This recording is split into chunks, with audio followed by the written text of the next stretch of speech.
It's 10 o'clock. This is Sky News at 10, our top story. Markets slide again over Trump's trade tariffs, but the US president stands firm.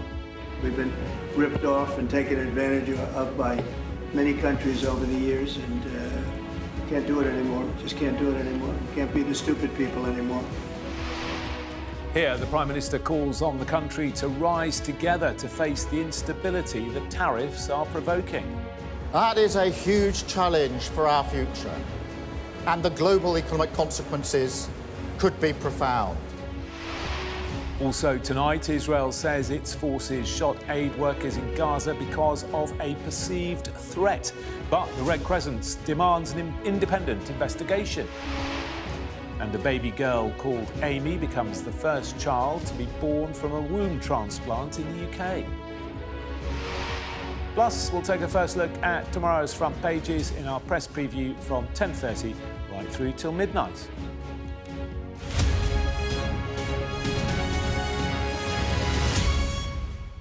Hello, a very good evening. President Trump has refused to pause the rollout of his trade tariffs despite world markets continuing to slide.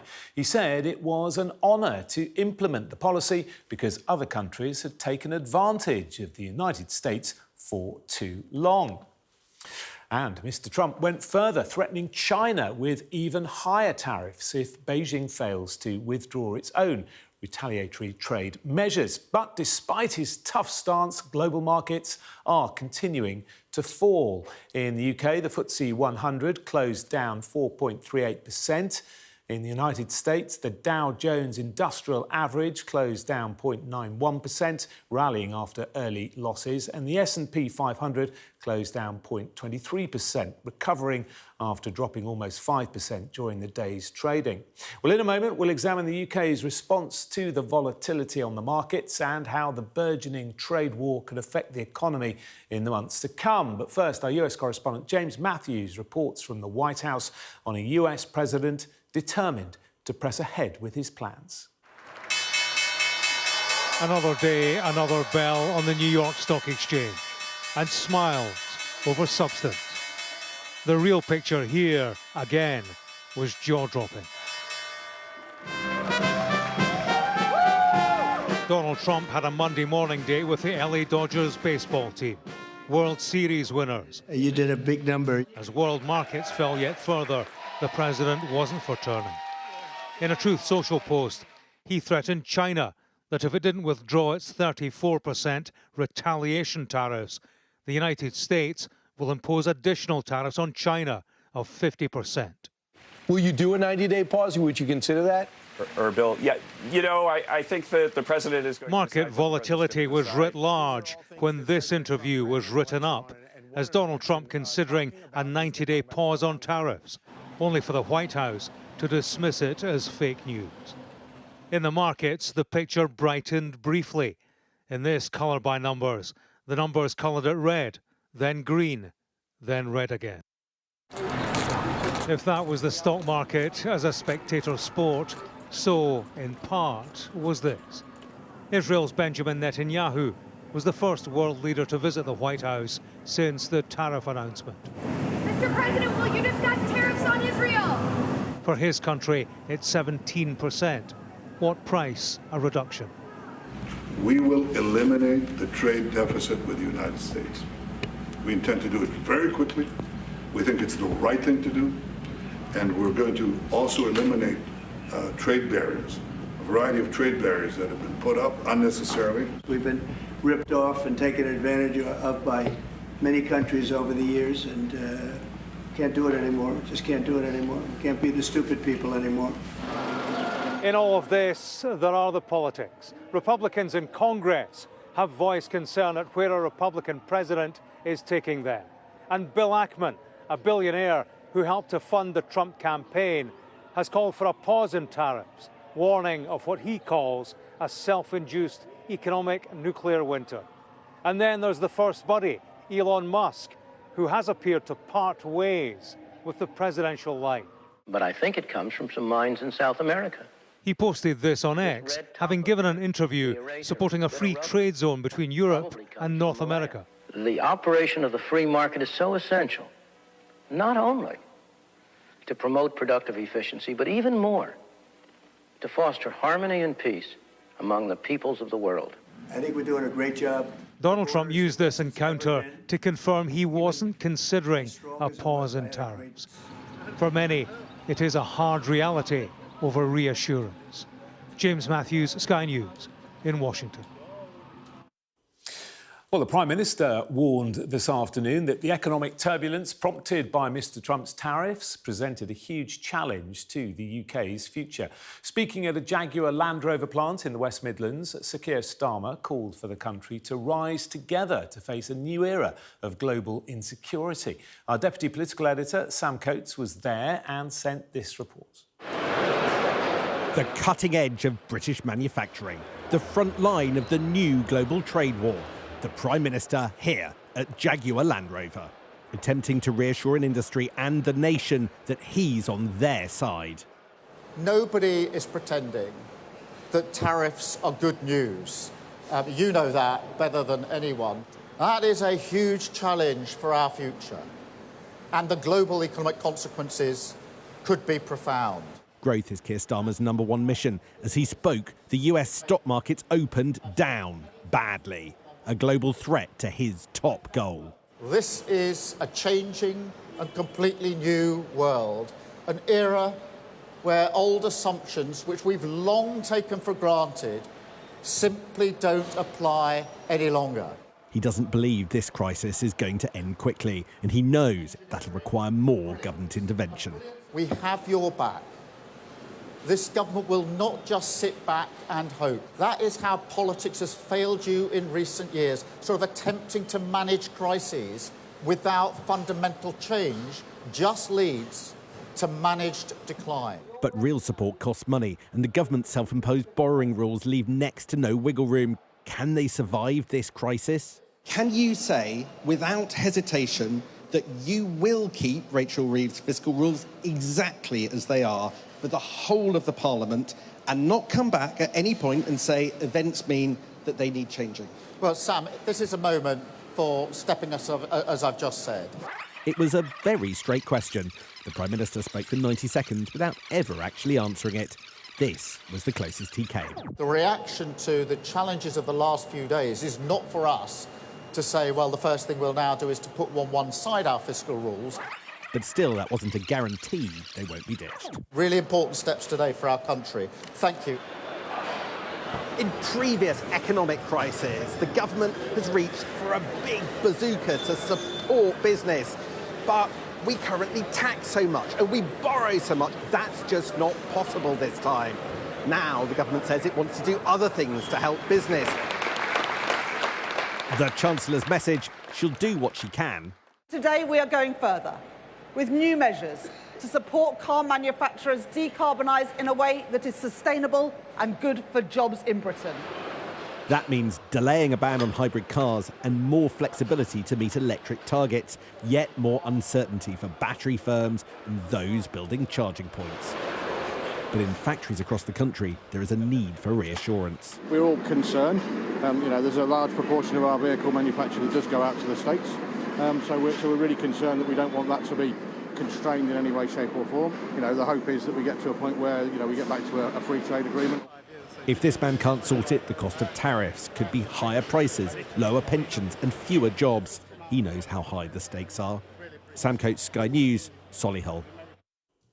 Well, fears about the Trump tariffs meant the FTSE 100 closed down more than 4% today. So just how could the volatility on the markets affect the UK's economy? Our business correspondent, Gurpreet Narwan, has this analysis. Yeah, 1,111, I'll buy at 60. The warning signs are flashing red.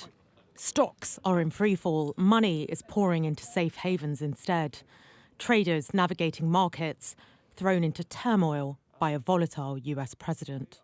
We have a predictably unpredictable leader of the free world who announced he was going to do something that everybody was expecting, but he did it in a way that upset the global world order.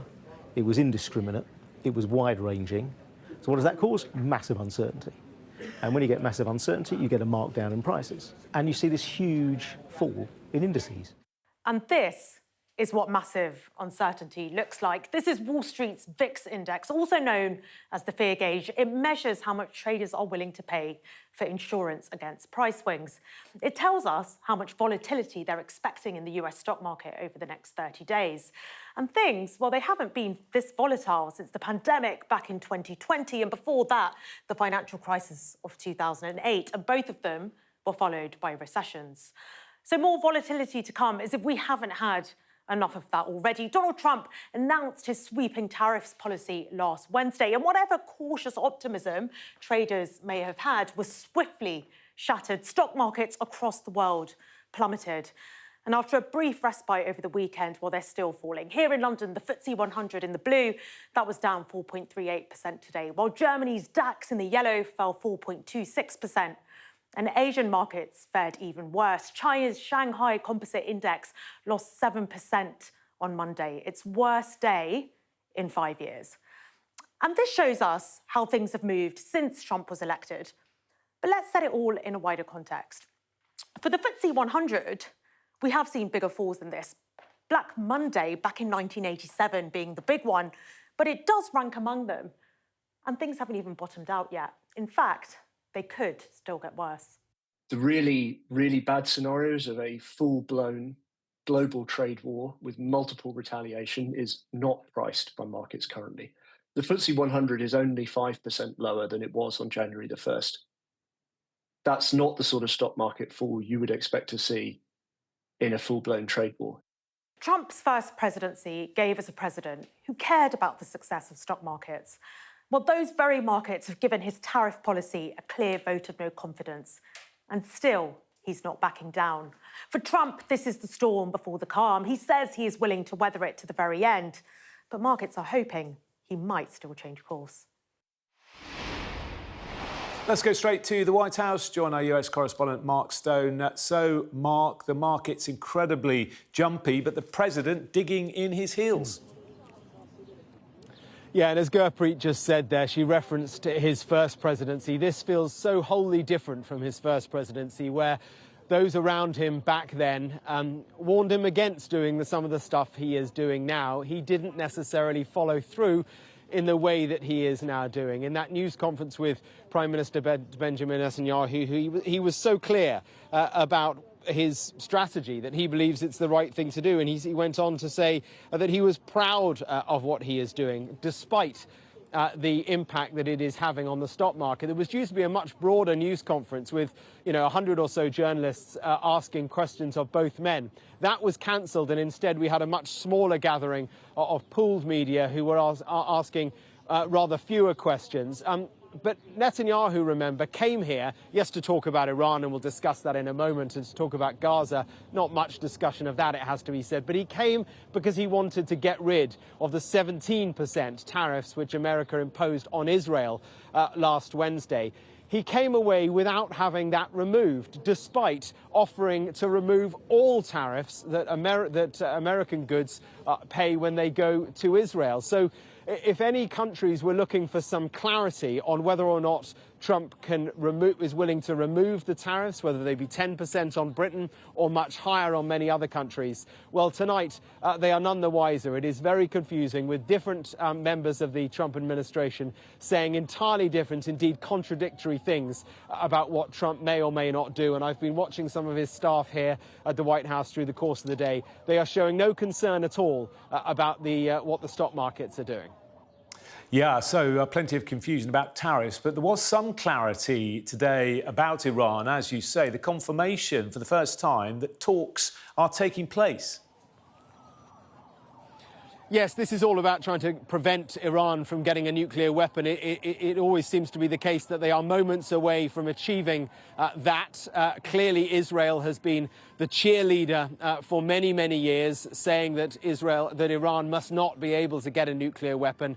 And Donald Trump confirmed today, or at least he claimed, that high-level talks, almost at the highest level, he said, will begin between the United States and Iran on that very issue on Saturday. Now, the Iranians have not confirmed that this is happening, so it could be the case that Donald Trump is trying to bounce them into something that they haven't necessarily agreed to, so that if they don't turn up to the talks, then Donald Trump can claim that they were the ones that let everything down. We just don't know, but these would be the first high-level talks at this level, direct talks between the United States and Iran since 2015. So significant indeed. Saturday is where Donald Trump has said these talks will happen. He would not confirm where they would happen or indeed who would be doing the talking. But he did suggest that if the talks didn't happen, if they broke down, then, well, the military option from an American perspective was on the table. OK, Mark in Washington, thank you. Meanwhile, Israel says its preliminary inquiry into the shooting dead of 15 people in Gaza last month indicates that its troops opened fire because of a perceived threat. But the Palestine Red Crescent Society has demanded an independent investigation into the incident, saying aid workers were intentionally killed. A warning, this report from our Middle East correspondent Alistair Bunkle contains footage of the moment the convoy was attacked. This video that emerged over the weekend of a convoy of ambulances with their emergency lights on has raised serious questions about why the Israeli military opened fire on it, killing 15 medics and aid workers. It has proven that Israel's initial explanation was false, but there are many more questions still unanswered. The lights were on. Why they were killed? Why did you destroy the ambulances after killing them? Why did you try to dig deep and hide the ambulances? Why did you hide the bodies? Why and why? They have to answer for that. Today, the Palestinian Red Crescent released the full 17-minute video of the convoy before it was ambushed by the IDF. Sky News has analysed the video and plotted the route they took. It shows them driving north out of Rafah towards the point the ambulance was last seen. At one point, one of the vehicles is lost and stops to ask another for help.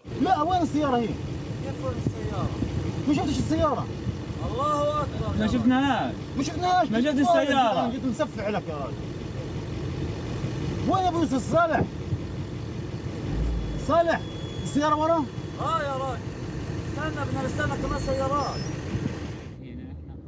They then drive back south until they see the ambulance. This route and the exchanges in the video seem to be further corroboration that the convoy was on a journey to find missing colleagues, not a Hamas unit looking for Israeli soldiers to attack. Today, the Israeli government spoke publicly for the first time about the incident. A spokesman was asked twice by Sky News if there was any proof that some of the medics were affiliated with Hamas, as claimed. The Israeli spokesman refused to answer directly. The reason why this is an issue is because again and again, Hamas and other terrorist organizations have misused the emergency services. They've used them as their own arm. They've ferried their own terrorists inside, away from, to try and escape from Israel. It is not Hamas who have claimed that the 15 dead were medics. It is the United Nations and the Red Crescent Emergency Service. Tonight, a preliminary finding by the IDF said that the soldiers opened fire because of a perceived threat following an earlier encounter with Hamas fighters. The full IDF investigation is expected to report in the coming days. Alistair Bunkle, Sky News in Jerusalem. Well, back here, two Labour MPs who were detained and deported as they tried to enter Israel over the weekend spoke in the House of Commons this afternoon to warn that no state should be beyond criticism. The Israeli Immigration Ministry accused Yuan Yang and Abtizam Mohammed of planning to spread anti-Israeli hatred. Here's what they told fellow MPs about their experience. We were denied entry based on our legitimate political opinions, which are firmly aligned with international law. We are not the only ones speaking about the atrocities. We are not the only ones calling for change. We are not the only ones saying that the current actions of the Israeli government must change. Indeed, many Israeli people and charities themselves in Israel are also calling for change. There is no direct route into the West Bank, Madam Deputy Speaker. We have to go through Israel. This act was not just a diplomatic affront. This wasn't about security, it was about control and censorship. As a former journalist, I understand deeply the significance of bearing witness. I also understand the risks it entails. Many Palestinian journalists have paid this price with their lives. Before going to the West Bank, I understood the risks of travelling to a region where violence is all too common. I did not, however, anticipate the risks of detention and deportation from a British ally. Now, as an MP, it is the honour of my life to bear witness on behalf of my constituents. My only regret is that I was not able to do so on this trip. To some breaking news now, and a baby girl has become the first child in the UK to be born from a womb transplant. Grace Davidson received the organ from her older sister Amy in 2023 and has now given birth to a daughter, also called Amy. Ashna Hurinag reports. Baby Amy's journey into the world is nothing short of extraordinary, because until February 2023, a rare condition meant her mother, Grace, didn't have a womb. But in a UK first, after having 2 children of her own, her sister donated hers, which made this dream a reality.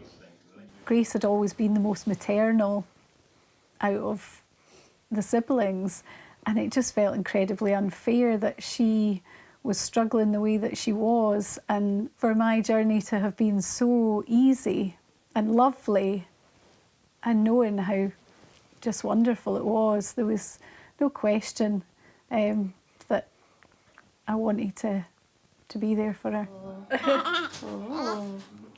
Baby Amy is named after her auntie. She's the first child to be born from a womb transplant. Holding her in her arms is a moment Grace never thought she'd experience. I thought when she came along that I might be a bit, I don't know, emotionally not all there, because I just have suppressed so much for so long, but it's just amazing. I just feel like from the minute she was born, I've just been able to just feel all those feelings that are just so natural to me. The man who carried out Grace's transplant was in the room when baby Amy was delivered. Professor Richard Smith has been researching womb transplants for 25 years. He perfected the procedure on rabbits before moving to patients. We've waited a very, very long time for this, and there's been quite a lot of tears shed. I certainly shed a few tears that day. I think, ironically, the scariest bit of the day for me was when Mum and Dad asked me to hold their baby, which was incredible, I have to say, just incredible. Grace and Angus's family is now complete. A heartwarming tale of how one extraordinary gift produced another. Ashna Hurinag, Sky News. Oh, just lovely. Heartwarming indeed. Now, the parents of a 14-year-old boy who put his mother in hospital and threatened to stab a teacher have told Sky News that police repeatedly failed to take their concerns seriously. They're among thousands of families desperate for protection from their own children who are reaching out to charities and organisations after being left unsupported by struggling youth services. Our social affairs correspondent Becky Johnson reports. A teenage boy who became suddenly violent, his anger fuelled by online influencers. To viewers of the hit drama Adolescence, this may sound familiar. To this couple, it's their son. Harry was wonderful. He used to be really caring. And then about 12 and a half, it all changed. The trigger, they say, was when Harry was hit by a girl. He's now 14 and has become so violent he's been taken into care. We're using actors to protect their identities. Harry became obsessed with being strong, and I think he developed a difficulty around certain female people because of the assault. The whole alpha male type of behaviour. He began attacking his mother, beating her so badly she ended up in hospital, and he's threatened to stab a teacher too. My worst fear is that he's going to end up killing one of us. If not us, then somebody else. There's going to be somebody out there that's the wrong day, the wrong time, and he's going to end up killing them. It's a shocking thought for any parent to have, but they're not alone. This organisation supports parents who've been victims of their own children's violence. 3,500 people contacted them last year, a 70% increase on the year before. Families desperate for help. What we're hearing time and time again is that referrals are not being picked up because thresholds aren't being met, because perhaps the parent or caregiver isn't a risk to the child. So therefore, families are falling through gaps. At this boxing gym, they take children referred by schools, social workers, even police. Why should charities be picking up the pieces that somehow the system isn't dealing with? It's so difficult because I think that the services that are currently tackling these issues are absolutely inundated. I think the biggest cause of the violent behaviour is mental health. We're seeing a massive correlation within that. Social media is having a huge impact, especially around that young person's identity. By 14, Ethan had been arrested several times for getting into fights. Someone could look at me, I'd be angry. Social media, yeah, that's definitely got a massive, massive part. I mean, my main thing was I see people with amazing bodies and stuff because they're working out, and I felt like I couldn't reach that point. It made me self-conscious, which would add on to the anger because I was angry at myself, which then turned into hatred towards other people. Just time and effort. That's all we need, and the understanding that it's a war in our heads. A government spokesperson told us it's unacceptable that young people haven't been getting the care and treatment they need. Families believe the system isn't set up to deal with violent children. Becky Johnson, Sky News. Talks between union leaders and Birmingham city councillors have ended without an agreement over how to solve the city's bin crisis. Black bin bags have been piling up for more than a month since refuse collectors, who are members of Unite, walked out in a row over pay, jobs and conditions. Sky's Shaman Freeman-Powell reports from Birmingham. The waste of Britain's second city laid out on full display. Weeks' worth of waste piling up, whilst talks between the council and the bin workers' union seemingly go nowhere. And with the bin workers on the picket lines, it's falling on agency workers to clear up the mess. But amongst the mountain of rubbish, litter picking seems futile. Sam admits it's not just a waste of time, but a safety concern too. I don't know what's under that pile. Glass, there's bottles, there's knives, there's everything you can think of. It is getting very dangerous, and the people who keep fly tipping, they need to stop. Because I don't know why you live here, so why would you want to live in this? Do you think people are starting to take advantage then of the bin strikes? Definitely. These pile-ups are an eyesore on the city and make roads like this stink. But they're also a public health concern, which is why Birmingham City Council declared a major incident, hoping to free up more resource to clear up some of the mess. But even these mobile pop-ups couldn't cope with demand. 8 trucks were filled and 80 tonnes of waste were taken away, but the cars kept on coming. My son did say, "Mum, you're the only person in the area that's got black bags outside." So I felt ashamed. But why do you feel ashamed? Because I think it brings the neighbourhood down a little bit. And it got so busy here that Harry was turned away. Well, I was driving back home and I saw the rubbish trucks. You don't get to hear about them. And I literally just loaded 2-3 bags of rubbish quickly. And then I've just missed it by about 2 minutes. The deadlock is set to continue. Another day of talks between Unite and Birmingham City Council ending without a deal. Both parties saying talks were productive, but there were still key issues to resolve. Hopefully it won't take that long. You know, we are having these regular meetings, we are pushing things forward, but I can't give anybody any guarantees. And while the standoff continues, the rubbish keeps piling up. Shaman Freeman-Powell, Sky News, Birmingham. And that was Sky News at 10. Coming up, we'll take a first look at tomorrow's papers in the press preview tonight. I'm joined by The Sun's chief political correspondent, Jack Elsom, and The Guardian's deputy political editor, Jessica Elkett. And among the stories we'll be discussing, this on the front of The Guardian. Its headline, Trump threatens extra 50% tariff on China as panic grips markets. We'll be right back with that and more in a couple of minutes.